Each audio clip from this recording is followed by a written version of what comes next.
మాట్లాడుకుంటే ఆంధ్రప్రదేశ్లో కూటమి ప్రభుత్వ పాలన జోరుగా సాగుతోందని చెప్తూ ఉన్నారు. సో అంతా కూడా మంచి ఫలితాలే ఉన్నాయని భావిస్తున్న నేపథ్యంలో ఇక్కడ రాజకీయ ఆర్థికపరమైన సవాళ్లు చాలా ఎక్కువగా ఉన్నాయి ఇక్కడ. సో ఇటువంటి సందర్భంలో ముఖ్యమంత్రి చంద్రబాబు నాయుడు గారి గ్రహబలం ఏ విధంగా ఉంది? చంద్రబాబు గారికి ప్రస్తుతము గ్రహచార రీత్యా చక్కటి బలం నడుస్తూ ఉన్నది. వారికి ఈ సంవత్సరము అంటే పోయిన సంవత్సరమే యోగం అద్భుతంగా కలిసి వచ్చింది. అప్రతిహతంగా చంద్రుడు అస్తమించాడు అన్న దశలో గ్రహణం విడిచిన చంద్రుడు అయిపోయాడు. పరిపూర్ణమైనటువంటి ప్రకాశం అనేటువంటిది కనిపించింది. ముఖ్యంగా అతనికి కుంభంలో గురు శుక్రుడు, మీనంలో రాహువు, అక్కడి నుంచి తృతీయంలో సూర్య అంటే లగ్నంలోనే సూర్య బుధులు ఉండటం, లగ్నాతి ద్వితీయంలో చంద్రుడు ఉండటం, ప్రస్తుతం అతనికి బుధ మహాదశలో శుక్రుడిలో కుజుడి యొక్క అంతర్దశ నడుస్తూ ఉన్నది. చంద్రబాబు గారికి ఈ సంవత్సరము తిరుగులేని ప్రభావం ఉంటుంది. ఆయన ఎక్కడైనా ఏదైనా సాధించుకొని రాగలడు. ముఖ్యంగా మరల అంటే మనం ఎప్పుడో హైటెక్ సిటీ కట్టించడము అటువంటి ప్రభావం అనేది ప్రస్తుతం చంద్రబాబుకు చాలా యోగంగా ఉంది. కాబట్టి మరల ఒకసారి చంద్రబాబు గారి చరిష్మా ఏదైతే ఉన్నదో అది కీర్తి అనేటువంటిది కూడా ఈ సంవత్సరం కూడా ఎక్కువైతుంది, కానీ తక్కువ కాదు.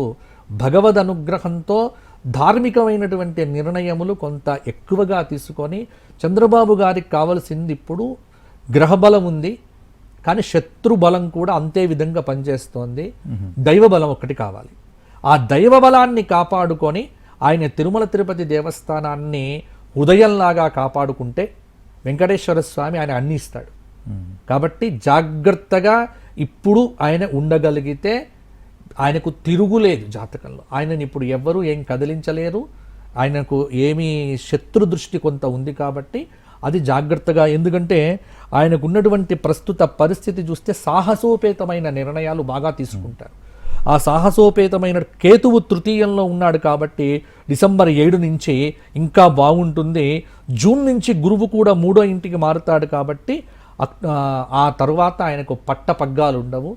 ఆరోగ్య విషయంలో కూడా ఆయన జాగ్రత్తగా ఉండాలి. ఈ సంవత్సరము కొంత అనారోగ్యం అనేటువంటిది ఏదైనా శస్త్రచికిత్స దానికి దారెత్తివ్వవచ్చు. దైవ బలం ఒక్కటి సంపాదించుకుంటే ఆయన పూర్ణాయుష్కుడు బాగుంటాడు. అంటే సాధారణంగా భార్యాభర్తలు కానివ్వండి, లేకపోతే స్నేహితుల మధ్య వ్యాపారం పెట్టినప్పుడు కానివ్వండి, ఏదైనా ఇద్దరి జాతకాలు కలవాలి, ఇద్దరి జాతక బలం కలిస్తే, గ్రహ బలం కలిస్తే కానీ అది అక్కడ ఒక రకమైన పాజిటివ్ ఎనర్జీ ఉండదంటారు. సో ఇక్కడ ఆంధ్రప్రదేశ్కి సంబంధించి చూసుకుంటే కేంద్రంతో సమన్వయం కానివ్వండి, అంటే చంద్రబాబు గారి గ్రహ బలం రీత్యా ఏ విధంగా ఉండే అవకాశం లేదు? బ్రహ్మాండంగా ఉంటుంది. ఎందుకు అంటే గతంతో పోలిస్తే ఇప్పుడు ఉన్నటువంటి పరాభవనామ సంవత్సరంలో జగల్లగ్నాన్ని వర్షలగ్నాన్ని పరిశీలన చేసి చూస్తే కేంద్ర రాష్ట్ర ప్రభుత్వాల మధ్య సయోధ్య అనేటువంటిది బాగా కుదురుతుంది. అంతెందుకు కేంద్ర రాష్ట్ర ప్రభుత్వాలు అంటే కేవలం అక్కడ అంటే ఎన్డీఏ ప్రభుత్వం ఉంది, ఇక్కడ కూడా కొన్ని రైళ్లు రావటాలు, తర్వాత అంటే కేంద్ర ప్రభుత్వం నుంచి తెలంగాణ రాష్ట్రానికి కూడా మేలు జరుగుతుంది. అవి సాధించడంలో రేవంత్ రెడ్డి కూడా ఇక్కడ కృతకృత్యుడవుతాడు, అక్కడ చంద్రబాబు 100% కృతకృత్యుడవుతాడు. కాబట్టి కేంద్ర రాష్ట్ర ప్రభుత్వాల మధ్య సమన్వయం అనేటువంటిది ఈ సంవత్సరం కొంత బాగుంటుంది. కానీ అంటే మొత్తం అయిన తర్వాత చెప్తాను, దేశారిష్ట యోగాలు కూడా ఉన్నాయి. దేశారిష్ట యోగాలు అనేటువంటివి ఉన్నాయి కాబట్టి ఆ దేశారిష్ట యోగాలు వచ్చినప్పుడు కొంత జాగ్రత్తగా ఉండగలిగితే అంతా బాగుంటుంది.